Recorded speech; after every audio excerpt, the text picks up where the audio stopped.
cik gadus jau tu esi pieredzējis māju būvniecībā? Tā es nekāds baigais būvnieks neesmu vispār.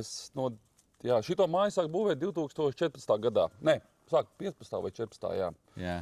Un arī baigi meklēju zemi kaut kur, jo es tepat netālu īrēju, un tad domāju, nē, man ir vajadzīgs stūpja infrastruktūras. Tas, ko vienmēr arī es publiski saku, ka cilvēkam jādomā, kā tas bērns ies uz skolu, ko parasti dzīvo. Man tur patīk dzīvot mežā, lai neredz kaimiņus, un tagad jau pienāk šitāda ziema, tad vienkārši tu izbraukt no, kā saka, no pagalma nevar ārā, jā. 2 gados tapu šī māja. Un arhitekts ļoti labi pastrādāja, jo viņš reāli saskaņoja projektu kaut kādos 6 mēnešos. Arī zīmē taisīja pat māketes, tur visa mājām, apēnojumu skatījās. Bet, Nu labi, un kā tu pieņēmi tos lēmumus? Vai arhitekts izvēlējās tev materiālus un būvniekus, vai kā tu to māju būvēji toreiz 14. Nē, tas bija ļoti vienkārši. Sākumā es zināju, ka tā būs mūrmāja, ka nebūs kokmāja. Un tad es aizgāju uz izstādi, lai cik tas neizklausītos jocīgi, un apstaigāju visus šos te galveno konstruktīvo materiālu piedāvātājus, kas ir visi. Viss, kas ražo baltos blokus.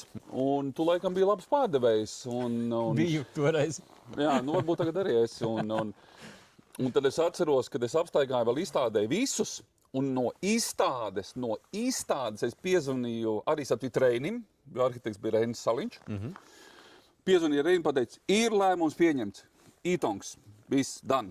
Ja? Tas, kas man īstenībā patika, arī es parunājos ar celtniekiem, tie, kas arī tajā laikā es sarunāju, jo tās bija tā kā brigādes, ko es ņēmu, tad nebija vēl savu būvfirma, kad bija svarīgi, ka blokam ir kaut vai no būvniecības viedokļa, ka tev ir ručkas, pie kā tu vari pacelt un ērti viņu, kā saka, Tu kā limēt. saimnieks padomāji par celtniekiem, vai ne? Lai viņiem ir ērti. Protams, jo tas ir darba procesā, ka tu vari paņemt, jo es pats eju trojkā strādāt.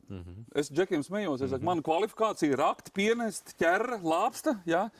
Un tā ir man tā terapija, ka es izveidinu galvu. Es eju uz trojkām, ka man kaut kur būvējās, tad vienu dienu strādāju, teiksim, tad es zinu arī kā būvnieks nogurst. Jā? Ka tev nav jēgas viņam tur līdz strādāt, tur plānojums taisīt. Nē, tas ir muļķības.